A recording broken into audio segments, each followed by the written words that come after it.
Nigeria has become an object of ridicule before the international community. DW News the other day was saying that Nigeria is not going to actually progress because our foreign investment is not going to come into the country, considering the state that there is no democracy, that Buhari does not have respect for the rule of law, and these are the many issues. And not only that, CNN has resolved to mocking Nigeria as a nation that two old men are actually vying to lead Africa's youngest population. Who caused it? We the youth caused it. And then they actually signed a peace accord yesterday.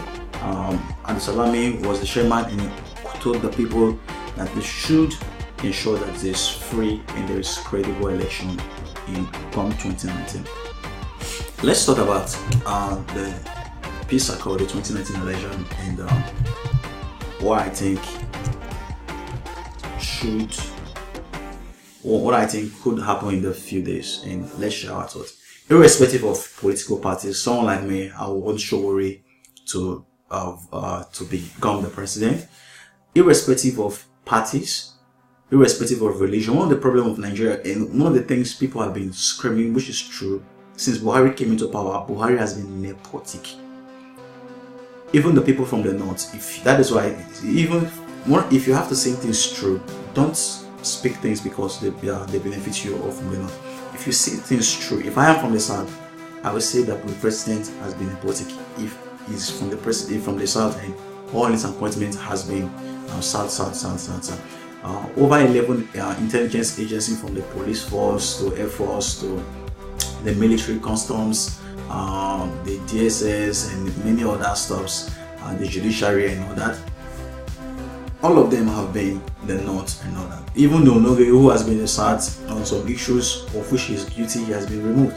So the president has been nepotic. He has divided the country more than ever before.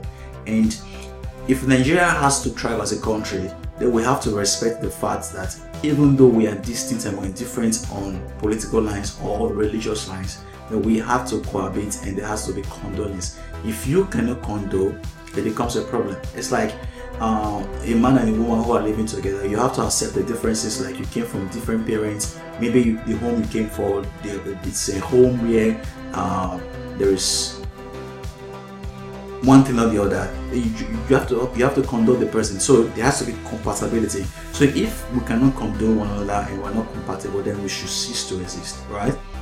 So, and the elements that threatens the elements that threaten the cohesion as a people, they should be eradicated, and that is one of the reasons why the peace accord was actually signed in the country. And for the international media to actually ridicule publish this report, you may look at it. To me, it's on 2 points. It's a ridicule on the Nigerian image, and that time again, it's not a ridicule. It's a message to drive home the youths that listen, it's time for a way to actually change the way we do things in the country. So the peace accord, this is the second time you actually signed the peace accord. The first time article was on there, and now the article was there. It's to actually say that one's ambition does not equal the lives of people. That is what Jonathan said when he actually lost the 2015 election, and now Atiku is actually saying before the election. So the question is, will Atiku actually lose the election? And like Buhari said that Nigeria is the only real party. Whether it's APC, whether it's PDP, listen, APC was just born in 2013 and they are here now. So anything could happen.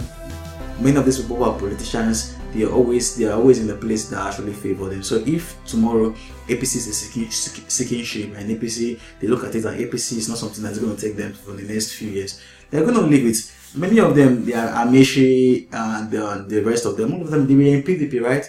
And they left the PDP to go and form the APC, right? You talk about someone like Buhari, was anything like APC before? No, they left. So anything going to happen. You talk about someone like Atiku himself, Atiku Obasanjo and all that. They were the ones who were in APC and they pushed Jonathan out of it, right?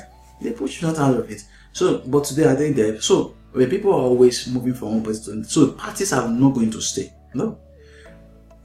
When you look at it, the African Congress, you look at since 1960 when getting independence, there have been a lot of political parties. Many of them have come and gone, but Nigeria has remained. So parties will go and parties will come, but Nigeria will remain. It's like soldier go, soldier come. What?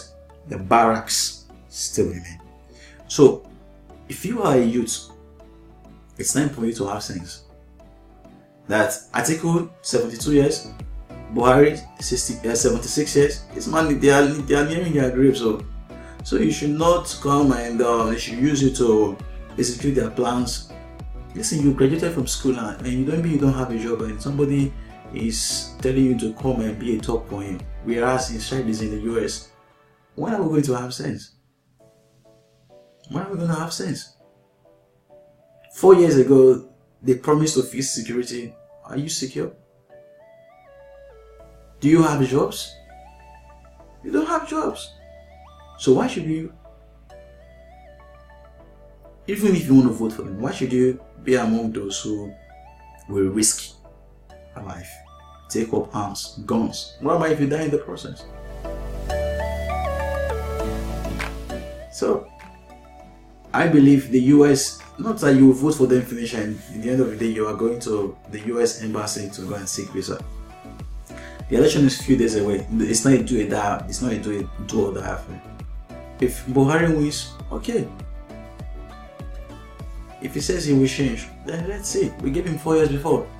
If Atiku wins, some say he's a thief. Okay, let's see if he's reformed. After all, Oyedepo was among those who came and said he should be endorsed. And Issa Ibuba and others, they came out, they've endorsed him. So, what can we do? If Sowore wins, okay. If Kingsley Moghalu wins, okay. Somebody will win the election. Somebody must win it. We can only participate in the voting process and do our best. Voting is a sacred process, and that is all I have to say. And that is the whole bottom line of this video. So guys, mine is to say what I know.